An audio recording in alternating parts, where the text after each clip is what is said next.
So, Warhammer Fantasy lives again. It is official.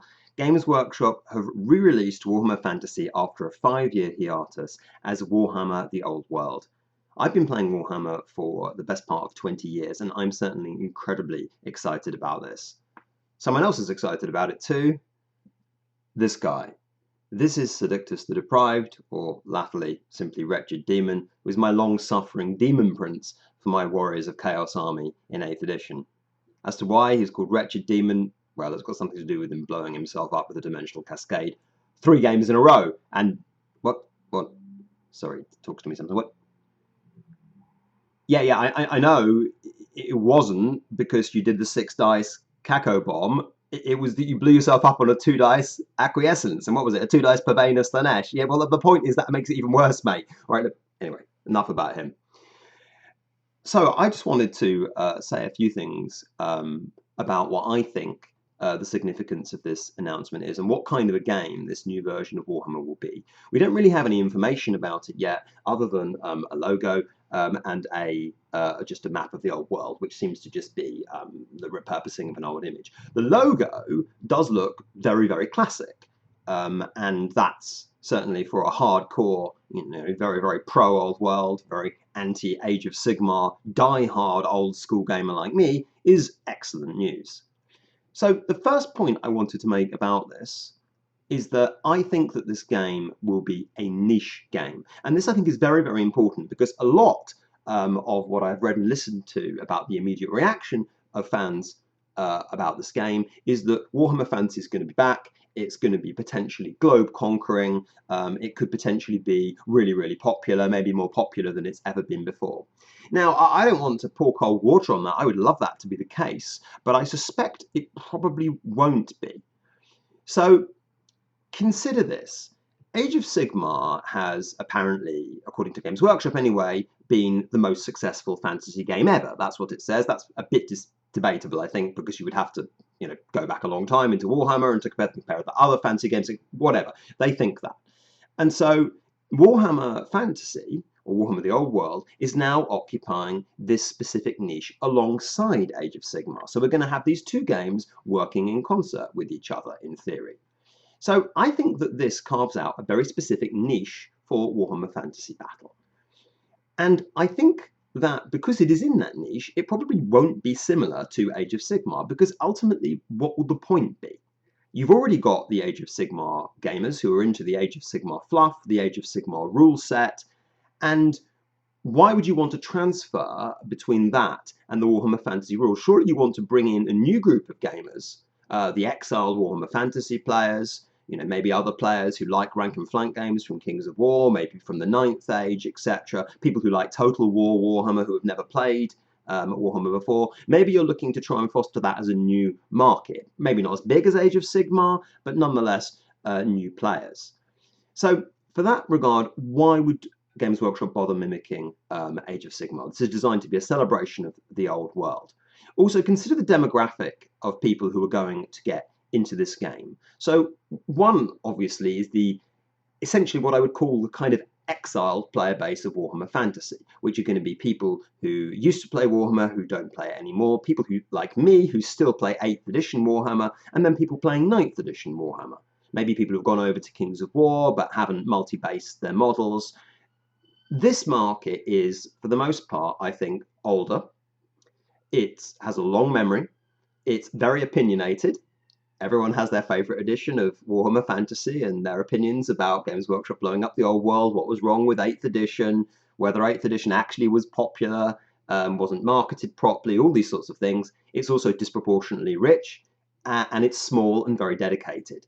So if that's your obvious target demographic, you're going to want to give them what they want, because they've got more spending power than the average gamer, and they are not necessarily a group of people who can grow, but will be very dedicated and will support the hobby. Now, of course, they could be immersed by a new wave of Total War players, but I think that's another reason why it will be in its own niche, because it will have that quite small, quite opinionated, quite rich player base. There's then the argument, of course, about will this do well? this new version of Warhammer? Well, of course, there were all these arguments about whether 8th edition was effectively an anachronism, whether it was doing well at the end, even though it had no marketing for 2 years, the end time stuff all sold out really quickly, etc. We don't know, I think, how well Age of Sigmar has been selling. I read a lot of stuff about this on the internet from either sides. People saying, well, Age of Sigmar isn't doing well. Others saying, well, no, actually, it's massively outselling fantasy. We do know that Games Workshop profit margins, roughly since the release of Age of Sigmar, have gone through the roof, which is reflected if you look at their share price. But we also know that Games Workshop's overwhelming cash cow is 40k. And so therefore we can deduce that 40k is probably doing very well, but other games, which make up a much smaller percentage of their sales, could actually be doing badly, while the overall picture of Games Workshop is of rising profits. So I don't think there's any information about how well Age of Sigmar is actually doing, because Games Workshop have never released per game profit margins. So we don't really know that information about how well 8th edition was selling relative to Age of Sigmar. But the point I wanted to make with that is I don't actually think this matters that much now. I don't think it matters whether this new version of Warhammer Fantasy outsells 8th edition as it was before it was discontinued, or Age of Sigmar now. I think that because Age of Sigmar exists alongside it, and because it is being presented as an appendage of Age of Sigmar, this gives it a kind of a sanctuary.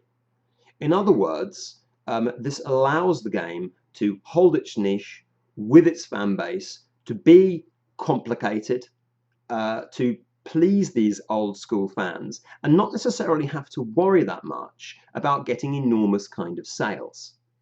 And this is something I think is in many respects ideal for Warhammer Fantasy. It's not necessarily saddled with this burden of generating mass sales. Sure, of course, Games Workshop want to make a profit on it, but maybe it's just going to be enriching the Age of Sigmar universe. Maybe it's going to help Age of Sigmar sell even better by giving it this really strong background, like the Horus Heresy for 40k. So this is nice because I think that rather than having Age of Sigmar and Warhammer Fantasy as being things which are opposed to each other, this is actually allowing Warhammer Fantasy and Age of Sigmar to actually work together. And as I say, might give us the sanctuary that we've needed. And hopefully, this version of Warhammer Fantasy can become incredibly popular and maybe even become then bigger with Age of Sigmar. And it will be Age of Sigmar that becomes the junior game to Warhammer Fantasy. But let's not get too far ahead of ourselves now. The next point I wanted to make, or just discussion I wanted to entertain, was about how the game itself, how the game is going to change, how the rules are going to change. You know, obviously there are a lot of opinions about this amongst gamers who have played Warhammer Fantasy. Which set of rules do you like? Do you like 8th edition, the last known good configuration of Warhammer Fantasy, with its random charges, its particular magic phase, its steadfast, all of those sorts of rules? A lot of gamers like 6th edition, which was, of course, released right at the beginning of the millennium as a reaction against the sort of hero hammer 4th and 5th edition. 6th edition has the reputation of being very balanced, and also has its own kind of fan following. 7th edition I've never played, so I can't, that was during a strange little interregnum in my Warhammer career, so I can't comment on that. Then you've got the 9th edition, of course, the 9th Age, the uber-balanced, tournament player prepared version of Warhammer, which is still played by quite a lot of people, especially on the competitive scene. That's got a lot of very interesting rules in it, a lot of things that fixed some of the worst excesses of 8th edition. You've got some interesting things there, like weapon skill mattering a great deal more, having things like 2s to hit, 6s to hit. You've got new things like the way challenges work being a lot cleaner, artillery hitting on ballistic skill, not really as gimmicky, and a more balanced kind of magic phase. Not necessarily as much fun but as a magic phase, but nonetheless more balanced. And so you've got all those different rule sets that Games Workshop could potentially dip in and out of. And you could actually even go way back to 4th edition and 5th edition, actually, if you also wanted, you know, the sort of kind of hero hammer, big hero style Warhammer Fantasy, which is maybe a little bit more like what Age of Sigmar is if they wanted to go down, you know, that route and put sort of massive heroes on the table and be that and have that as the sort of main linchpin of the game. My own suspicion of what they will do with the rules is I think that 8th edition, by fair majority opinion, was the best edition of Warhammer Fantasy in terms of it being the most evolved. I think, for example, random charges will stay, which enables pre-measuring to stay. I don't think you'll get a game like Kings of War where you have not random charges and pre-measuring at the same time. That's one of the big suspicions that I have. Some people think that they might do something with reducing the necessary model count to prevent hordes being a thing. Obviously, steadfast and having hordes where you could fight with 3 ranks. This became part of the Warhammer Fantasy 8th edition meta because it was a very effective way of being able to win. So maybe they will try and do something that enables you to put less models on the table. One thing I think with that might just simply be, I think one of the problems that 8th edition had, it wasn't so much the fact that you needed a huge number of models to start a game. It was simply that the notion of a 2,000 point or a 2,500 point or 3,000 point game became so normalized that you needed to have a lot of models simply to make up that number of points. I mean, one thing they could do is just push the idea of, for example, 1,500 point games or even 1,000 point games becoming a thing. Then the model count would be that much less. And so there might be things with scalability that they could do to make small games more interesting. This is something I think was really good in 6th edition. I think small games of 6th edition, because a lot of the basic troops had the power between the basic troops and the characters and monsters was somehow a lot less. You had those sorts of games that felt a bit more balanced at the 1,000 point level. So I think that would be one little thing from 6th edition which I would really like to see them bring back in this, because I do like the idea of hordes still being a thing, because you want to see big slabs of Skaven, you want to see big slabs of skeletons, goblins, etc., etc. But I suspect it will probably be a bit more like 8th edition. However, at the same time, I actually don't think it matters that much what they really do. And they've got, as I say, a lot of inspiration from 9th edition if they want to sort out various slightly broken things like challenges. Because I think this will be a niche game, and I think that ultimately, while there will be some people that it will annoy, whatever decision they make on this, I suspect that the most popular set of rules is something like the 8th edition stroke 9th edition. That's in terms of the number of people that play the game. But ultimately, fantasy is being brought back, and so I hope and expect that there won't be too much griping or grumbling about the particular calls that they make regarding the rules, even though some people will like some editions more than others. The next point I wanted to make was about the importance of being alive. Now, one of the really common Age of Sigmar sort of barbs that was thrown at old school fantasy diehards like me was, well, your game hasn't been abolished. It's just the world that was. It's not going anywhere. You've still got your 8th ed rule books. You've still got your demon prince. No one's taken him away. You can still play the game. No one's stopping you. I think that the problem with that is that misses some quite important points about having an unsupported game that you're playing. So there are no new players, or very few new players get into an unsupported game. There are no new releases. There's no marketing. In other words, there's not really any narrative. There's no feeling of progress. There's no feeling your hobby is going somewhere, that it's changing with the times, that new gaming influences are coming into it, that new aesthetic influences, new ideas about what fantasy or sci-fi should even be. In other words, the game isn't really growing up with the people that play. It's not really moving with the times. And so as a consequence, it felt when playing 8th edition, which I still play very much and still really love, that when you play it, you're taking a trip on like a preservation steam railway. You're enjoying the great age of Steam. It's, beautiful. You can have your games and you can play them with like-minded people who feel the same way about you and feel the same way as you do, and feel that sense of dedication and that sense of love. But now things are different, because simply by making the announcement that they have made, no longer is this game a dead game. I know it's not coming out for another 2 to 3 years, but the road is open now rather than closed. There is something to look forwards to. There is an arc of progress. And this, I think, is tremendously important because it gives us a reason to play. It makes us believe that we are part of the wargaming future rather than an ever diminishing and ever aging and ever more embittered group of fans. And that's something I think that matters actually more than the models and the rules. That we're alive again because the company that has made the game has sanctioned it. And Games Workshop are very powerful in that regard.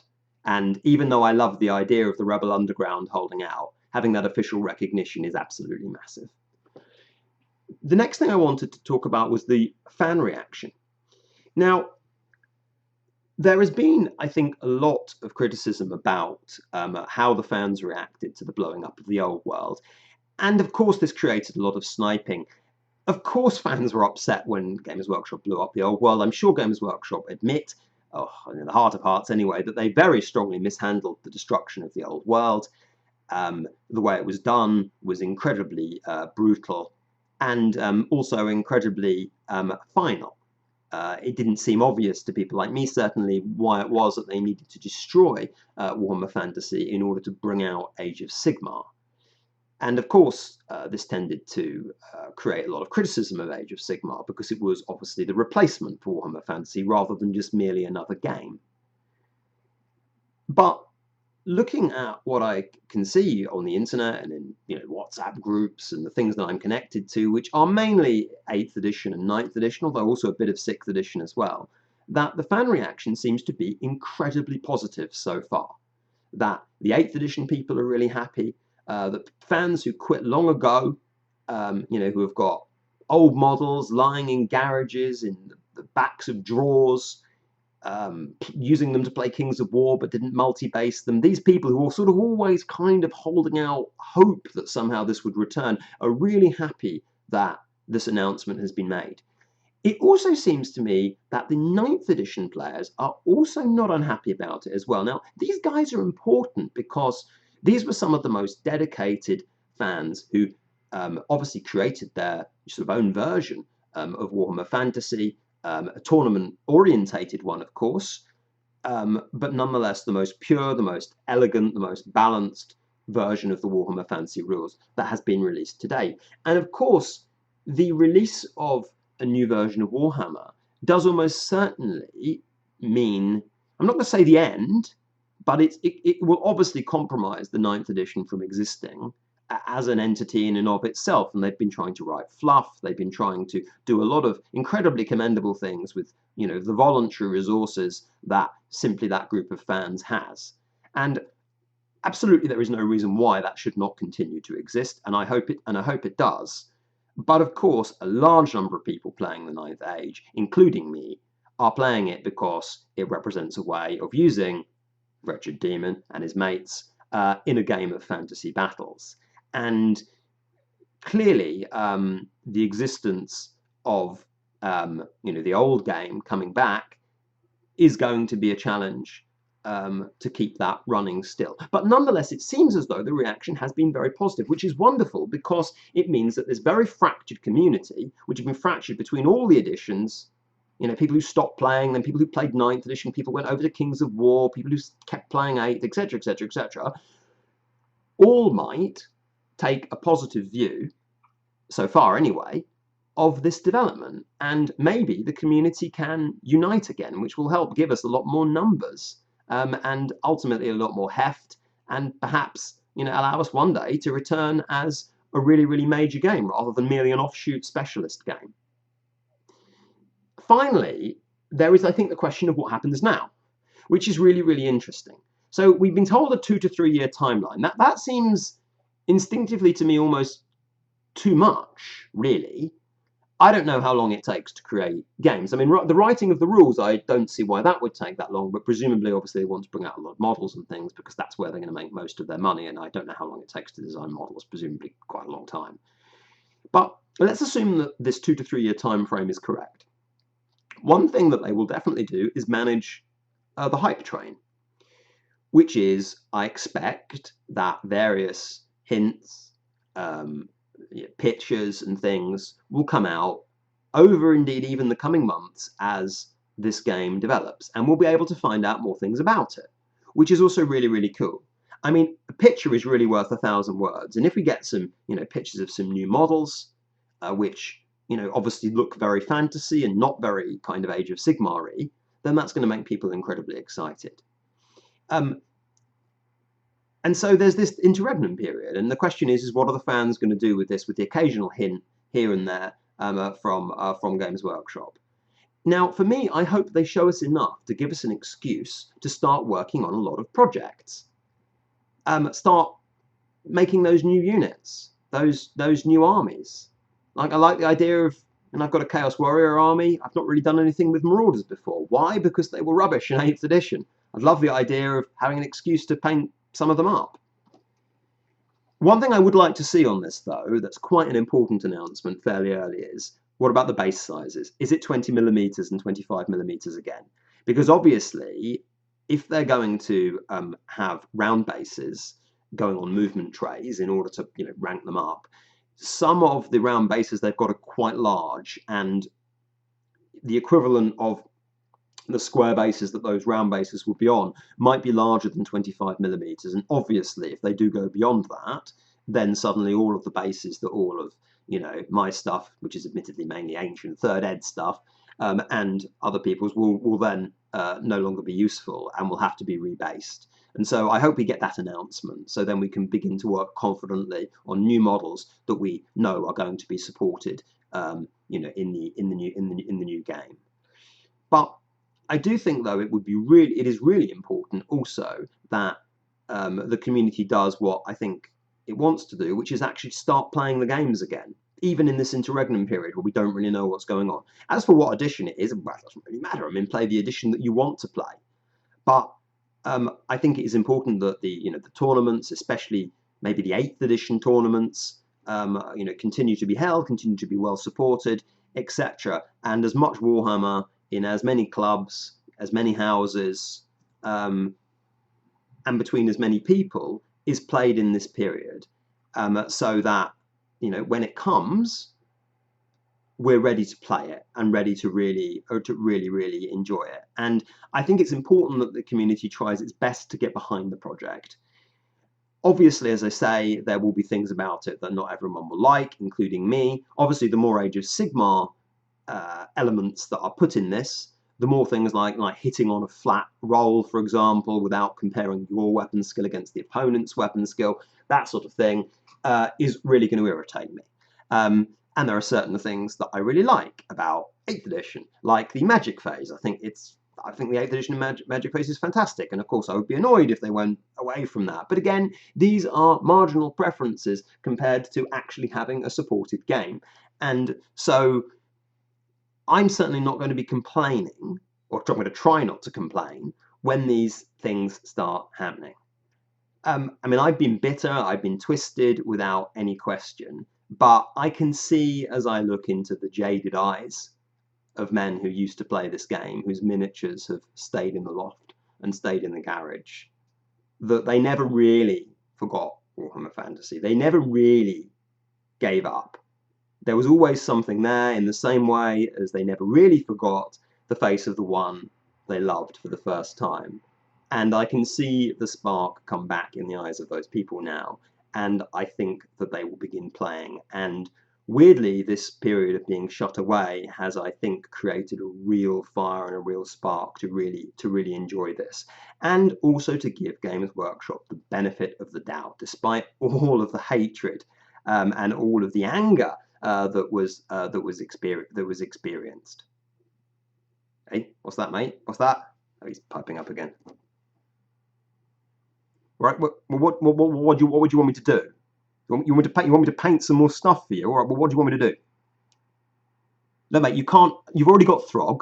You can't have more than one. He's a power gamer, this Demon Prince. All he wants is Throg. I keep telling him Throg is a unique character. He might not even be in the new edition, and he might not be as blooming overpowered. Well, what else then? Skull Crushers. Oh yeah, of course. This is the answer to everything. You cannot trust what this guy says. He's really not. He's really not an objective audience. Anyway, all right. Look, you go back, and I promise I will paint you something. We'll have to decide what to do later. Okay. Thank you for listening to that dispatch. Luke Blacksell signing off.